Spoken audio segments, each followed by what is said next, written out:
Bienvenue sur cette vidéo tuto, je vais vous montrer ici le problème que j'ai avec Adobe Premiere Pro et sa solution.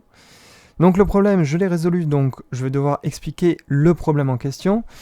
Ici, tout va bien.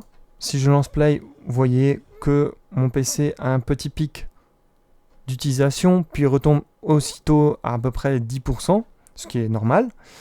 Mais dans le bug que j'avais auparavant, si je devais faire une téléportation de mon curseur à un endroit de la piste, je peux même aller le plus loin possible ou le plus devant, eh bien j'ai un petit pic, vous voyez, il recalcule le tour, ajuste le bordel, et je peux lancer automatiquement la vidéo le plus rapidement possible. Vous voyez, il y a un petit temps de latence, mais la vidéo se lance et après il n'y a plus de lag du tout.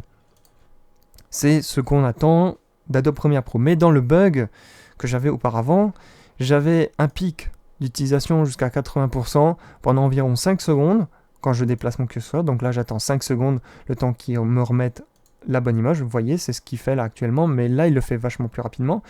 Et lorsque je cliquais sur Play, je devais attendre à peu près 2 à 3 secondes avant qu'il lance la vidéo.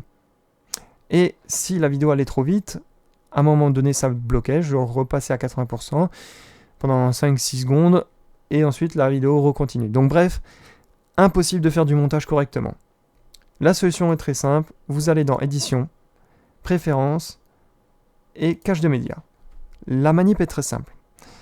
Le problème vient en fait des fichiers cache qui sont en trop gros nombre ou tout simplement qui proviennent de versions antérieures à votre version que vous avez sur Premiere Pro. Si vous faites des mises à jour de Premiere Pro assez régulièrement ou qu'il y en a plusieurs qui se suivent, la mise en cache des fichiers est différente à chaque version et donc du coup la rétrocompatibilité ralentit votre machine de ouf. Donc il est nécessaire de supprimer les fichiers cache assez régulièrement parce que sinon ça fout le bordel, un Bronx pas possible. Vous voyez que là, ici on a toute la gestion. Donc les fichiers sont stockés à cet endroit.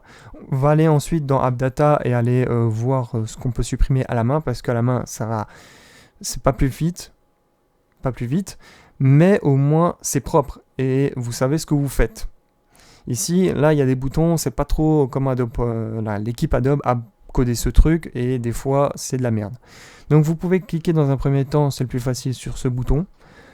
Il n'y a pas de problème, ça supprime les fichiers cache, pas les fichiers d'origine. Donc, vos fichiers vidéo seront toujours là. C'est juste la visualisation qui va devoir recalculer peut-être par la suite si jamais voilà, il y a un petit souci. Mais c'est tout. Ici, on a un sous-menu, on va dire, dans lequel normalement vous avez cette case qui est cochée. Je vous conseille de cocher la deuxième, blablabla, ou la troisième, en fonction de vos besoins. J'ai choisi la deuxième, il va tout simplement tout supprimer au bout de 10 jours. C'est-à-dire si le fichier a plus de 10 jours, 11 jours par exemple, au prochain démarrage, il le supprime, ça dégage.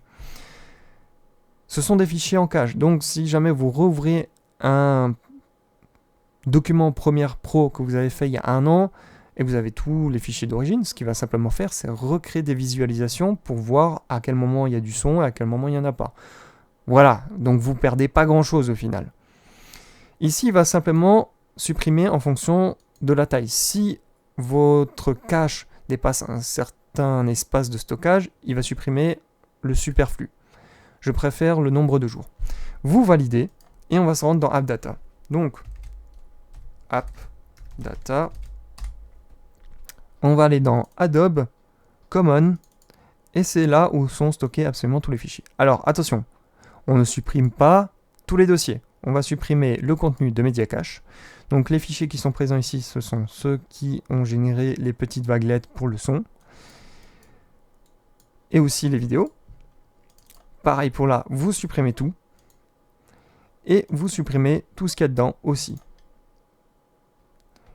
Vous faites ces suppressions uniquement lorsque vous avez fermé Premiere Pro. Donc vous fermez Premiere Pro, vous supprimez le contenu de ces 3 dossiers et vous réouvrez Premiere Pro derrière et vous allez voir qu'il va tout simplement recréer ces fichiers proprement en partant de rien. Donc il va les faire avec la dernière version et pas avec des anciennes méthodes qui sont complètement buggées. Maintenant vous avez pu constater, je n'ai plus ce problème. Et Premiere Pro fonctionne comme il devrait. N'hésitez pas à laisser un pouce bleu ou un pouce rouge, à vous abonner, à laisser toutes sortes de questions en commentaire, à partager la vidéo à ceux que ça pourrait aider. Et évidemment, je vous retrouve pour d'autres vidéos tuto.